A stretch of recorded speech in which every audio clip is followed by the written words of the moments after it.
चलिए आज बात करते हैं एक ऐसी हवा यात्रा की जो आसमान में ही बिखरने वाली थी। ये कहानी है अलोहा एयरलाइंस फ्लाइट 243 की। एक ऐसा विमान जिसकी छत हवा में ही उड़ गई। जरा सोच के देखिए क्या हो सकता है अगर आसमान ही छत बन जाए। एक पल में कोई 24,000 फीट की ऊंचाई पर हो और अगले ही पल सर के ऊपर हो खुला आसमान। ये कोई फिल्मी कहानी नहीं है। ये फ्लाइट 243 के यात्रियों और क्रू के लिए एक बहुत ही भयानक हकीकत थी। तो तारीख थी 28 अप्रैल 1968। जगह थी हवाई। एक रूटीन सी फ्लाइट, बस 35 मिनट की, एक द्वीप से दूसरे द्वीप तक। बिल्कुल आम बात है ना। आसमान साफ था, सब कुछ ठीक ठाक लग रहा था, लेकिन किसी को अंदाजा तक नहीं था कि आगे क्या तूफान आने वाला है। तो चलिए इस कहानी की शुरुआत से शुरू करते हैं, वहां से जहां एक छोटी सी चीज जिसे सबने नजरअंदाज कर दिया आने वाली तबाही का पहला इशारा थी। तो तारीख थी 28 अप्रैल 1968। जगह थी हवाई। एक रूटीन सी फ्लाइट, बस 35 मिनट की, एक द्वीप से दूसरे द्वीप तक। बिल्कुल आम बात है ना। आसमान साफ था, सब कुछ ठीक ठाक लग रहा था, लेकिन किसी को अंदाजा तक नहीं था कि आगे क्या तूफान आने वाला है।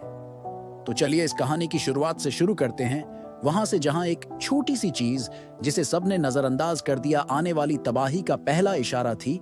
हैरानी की बात यह है कि एक यात्री ने विमान में चढ़ते समय इस दरार को देखा था।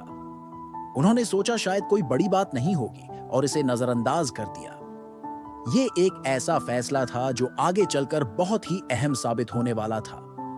और फिर टेक ऑफ के ठीक 24 मिनट बाद वो मामूली सी उड़ान एक जीने मरने की जंग में तब्दील हो गई। 24,000 फीट की बुलंदी पर एक जोरदार धमाका हुआ जिसने पूरे विमान को हिला कर रख दिया। प्लेन की छत का एक बहुत बड़ा हिस्सा करीब 35 वर्ग मीटर फटकर हवा में उड़ गया और इसके साथ ही केबिन के अंदर की सारी हवा एक झटके में बाहर निकल गई। अब जो यात्री थे वो एक जीते जागते बुरे सपने में थे। ऊंचाई थी 24,000 फीट, तापमान गिरकर हो गया था -40 डिग्री सेल्सियस और हवा 500 किलोमीटर प्रति घंटे की रफ्तार से उनके चेहरों से टकरा रही थी। और इस सब के बीच जो ऑक्सीजन मास्क नीचे आए वो भी काम नहीं कर रहे थे। तो कैबिन में तो ये हाल था। अब चलते हैं कॉकपिट की तरफ, जहां पायलट्स एक ऐसी चुनौती से जूझ रहे थे जिसके बारे में उन्होंने कभी सोचा तक नहीं होगा। ये एक ऐसी लड़ाई थी जो 2 मोर्चों पर लड़ी जा रही थी। एक तरफ केबिन था जहां यात्री और क्रू हवा, ठंड और उड़ते हुए मलबे से बचने की कोशिश कर रहे थे, और दूसरी तरफ था कॉकपिट जहां पायलट उस विमान को कंट्रोल करने की कोशिश कर रहे थे जो उनके नीचे से टूट टूट कर बिखर रहा था।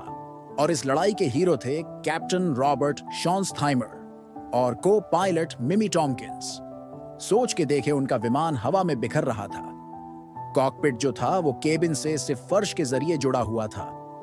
अगर वो हिस्सा भी टूट जाता तो शायद कोई उम्मीद नहीं बचती। अब फ्लाइट के सबसे जरूरी और सबसे खतरनाक हिस्से की बारी थी, एक इमरजेंसी लैंडिंग। एक ऐसे विमान में जो किसी भी पल पूरी तरह से टूट सकता था। आखिरी के 13 मिनट सांसें रोक देने वाले थे। धमाका हुआ 1.45 पीएम पर। 1.48 तक पायलट्स ने तेजी से नीचे उतरना शुरू कर दिया। 1.50 तक विमान ने हवाई के पहाड़ों को चकमा दिया। फिर 1.56 पर ग्राउंड क्रू ने कंफर्म किया कि हाँ, नोज गियर नीचे है, और ठीक 1.58 पीएम पर माउई एयरपोर्ट पर सफल लैंडिंग हुई।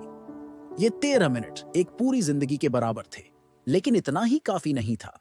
जैसे ही वो लैंडिंग के लिए तैयार हुए, एक और प्रॉब्लम आ गई। जो फ्रंट लैंडिंग गियर की इंडिकेटर लाइट थी वो जल ही नहीं रही थी। उन्हें यह मानकर चलना पड़ा कि शायद वो काम नहीं कर रहा, और उन्होंने एक ऐसी क्रैश लैंडिंग के लिए खुद को तैयार किया जिसमें बचने की उम्मीद न के बराबर थी। इस चमत्कारी लैंडिंग के बाद एक ही सबसे बड़ा सवाल सबके सामने था। आखिर ये हुआ कैसे? नेशनल ट्रांसपोर्टेशन सेफ्टी बोर्ड यानी NTSB के जांचकर्ताओं के सामने भी यही मूल सवाल था। एक बोइंग 737 जो उस जमाने के सबसे पॉपुलर विमानों में से एक था, वो हवा में ऐसे कैसे बिखर सकता है? और जांच का जवाब एक कॉन्सेप्ट में छिपा था, मेटल फटीग। आसान भाषा में इसका मतलब है कि जब किसी धातु पर बार बार दबाव पड़ता है, उसे खींचा जाता है, तो वक्त के साथ वो कमजोर हो जाती है और उसमें छोटी छोटी दरारें पड़ने लगती हैं। पर यह सिर्फ मेटल फटी की वजह से नहीं हुआ। ये 3 चीजों का एक डेडली कॉम्बिनेशन था। पहला, विमान का डिजाइन पुराना था। दूसरा, इस प्लेन ने हजारों छोटी छोटी फ्लाइट्स भरीन थी, जिससे बार बार प्रेशर बदलता था। और तीसरा, हवाई की नमकीन और नम हवा, जिसने जंग लगने की प्रक्रिया को और भी तेज कर दिया था। इन तीनों ने मिलकर इस विमान को एक उड़ता हुआ टाइम बम बना दिया था।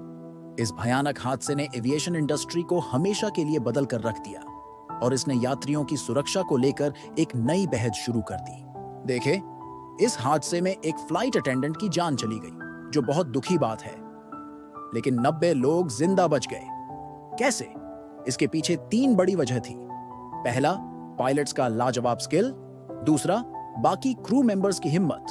और तीसरा, और शायद सबसे जरूरी, ये सच कि लगभग सारे यात्रियों ने अपनी सीट बेल्ट बांध रखी थी। इसी वजह से जब छत उड़ी तो वो अपनी सीट ओं से उड़े नहीं। यहां एक छोटी सी बात नोट करने वाली है।